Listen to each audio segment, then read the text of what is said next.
হয়, নিশ্চিতভাৱে ক'ব লাগিব যে ৰাজ্য চৰকাৰে গ্ৰামাঞ্চলৰ ৰাইজৰ উন্নয়ন ত্বৰান্বিত কৰিবলৈ একাংশ আঁচনি গ্ৰহণ কৰিছে, কিন্তু সেই আঁচনিসমূহ প্ৰকৃততৰ যিসকল হিতাধিকাৰী থাকে সেই হিতাধিকাৰী পাইছে নাই সেই বিষয়ে জানিবলৈ আজি প্ৰাগনিউজ উপস্থিত হৈছোঁ ব্ৰহ্মপুৰ সমষ্টিৰ চলচলি গাঁও পঞ্চায়ত। আৰু চলচলি গাঁও পঞ্চায়তত এতিয়া মোৰ ভিডিঅ' জাৰ্নেলিষ্ট হিমাংশুৱে দেখাইছে একাংশ ৰাইজ ওলাই আহিছে, আৰু ওলাই অহাৰ মূলতে হৈছে তেওঁলোকৰ পঞ্চায়তটোত যিটো অনিয়ম হৈছে, যি চৰকাৰী আঁচনিসমূহ আছে সেই আঁচনিসমূহৰ পৰা প্ৰকৃত লোকসকল বঞ্চিত হ'ব লগা হৈছে।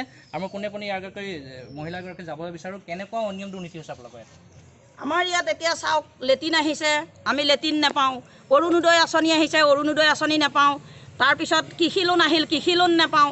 তাকে যদি আমি চাইড মেম্বাৰক বা সোধোঁ, কয় বোলে আপোনালোকৰ আমুক আছে সেইকাৰণে আপোনালোকে নাপায়। কিন্তু তেওঁ এই দুৰ্নীতিখিনিয়ে গাঁৱত কিয় কৰিছিলে? দুখীয়া মানুহটো ইয়াত বহুত আছিলে।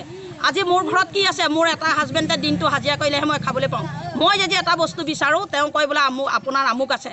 আৰে মই দুখী অৱস্থাৰে এই আঁচনিসমূহৰ ক্ষেত্ৰত কিছু নীতি নিয়ম দিয়ে বা কিছু গাইডলাইন দিয়ে, সেই গাইডলাইনত আপুনি পৰে নে নপৰে? পঢ়োঁ, কিন্তু দিয়াৰ সময়ত প্ৰথমে আহি লিষ্টখন নিব, তাৰপিছত তেওঁ কিবা দুৰ্নীতি সোমাই লৈ সেই মানুহখিনিৰ নামখিনি কাটি দিয়ে। কাটি দি পেলাই তেওঁ ক'ব মই দিয়া লিষ্ট নহয়, এখন 12 চনতে দিয়া লিষ্ট, তেতিয়া মানুহৰহে নাম আহিছে। এতিয়া মই কৰা লিষ্ট নহয়। অৰুণোদয়ত আহি কাগজ পত্ৰ নিলে, কিন্তু এতিয়া মই অৰুণোদয় আঁচনিৰ কথা সুধিলোঁ, কৈছে 5 নম্বৰৰ লিষ্টতহে আপোনালোক পৰিছে, এতিয়া নাহে আপোনালোকৰ। আৰু দুনাই লিষ্ট নাহে। কৃষি লোনো তেনেকৈ ক'লে কৃষি লোন দি আছে, প্ৰথম লিষ্টত নাপালে ছেকেণ্ড লিষ্টত পাব। ক'লে 50 টকাকৈ দিব লাগিব। 2 কেজি চাউল বেছি, ল'ৰা ছোৱালী মুখৰ ভাত বেছি, চাৰিআলিত মই 50 টকা দিলোঁগৈ কৃষি লোনৰ কাৰণে। আজি পৰ্যন্ত সেই কৃষি লোন নাই। এই অনিয়মৰ লগত কোন জড়িত হৈছে, কোন প্ৰতিনিধি জড়িত হৈছে? আমাৰ ইয়াত গাঁও যিজনী চাইড মেম্বাৰে মানুহখিনি দেখিছে, তেওঁ দিব লাগে এইবিলাক আঁচনিবিলাক, ক'ব লাগে নে? সভাপতি আহে নে নাই? সভানেত্ৰী সভানেত্ৰীকটো দেখাই নাই। সভানেত্ৰী যিজনী তেওঁ আজিলৈকে চাহটো দেখা নাই। আৰু সভাপতি যিজন তেওঁক মাতিলেও ৰ'বলৈ 5 মিনিট ধৈৰ্য নাই, নৰয় তেওঁ।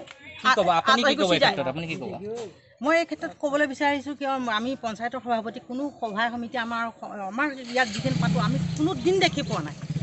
আজি এতিয়া লকডাউন গ'ল 3 মাহ, আমি এতিয়া যিটো পৰিস্থিতিত চলিছোঁ, যে আমি এনেকুৱা দুখীয়া মানুহ, আমি হাজিৰা নকৰিলে আমি দিন হাজিৰা আবেদন কৰিছে নে নাই? কৰিছোঁ। আমি আবেদনৰ ভিতৰত এতিয়া বৰ্তমান আমি এটা লেট্ৰিন পাইছোঁ। লেট্ৰিনটো যিটো পৰিস্থিতি, তাৰ টিং দিছে বেৰত, এনেকুৱাকৈ টিং দিছে, পানী আহিলে 3টা গজাল মাৰি লেট্ৰিন সেনেকৈ থৈ দিছে। এতিয়া লেট্ৰিনৰ গাঁত পৰ্যন্ত আমি নিজে খান্দিব লাগে, হাজিৰা কৰি কৰিব। আপুনি কি ক'ব বিচাৰে? মই সেইটোকে ক'বলৈ বিচাৰোঁ যে মোৰোতো লেট্ৰিন নাই, তে মই পাবলগীয়া আছেনে নাই?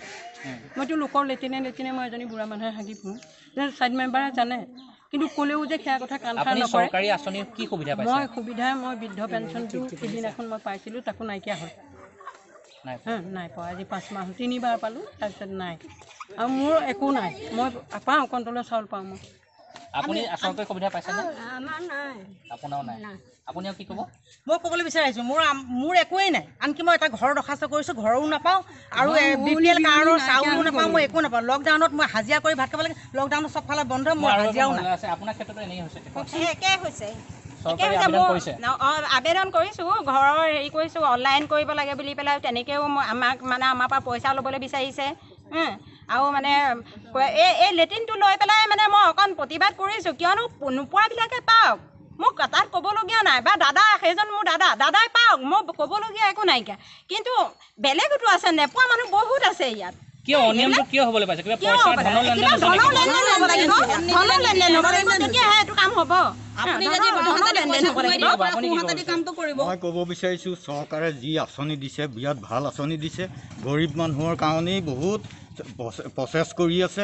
গতিকে মোৰ 6 লচা মাটিত মই বসবাস কৰি আছোঁ, 2জনী ছোৱালী। মই হায়দৰাবাদত গৈ গলাম খাটি বিয়া দিছোঁ।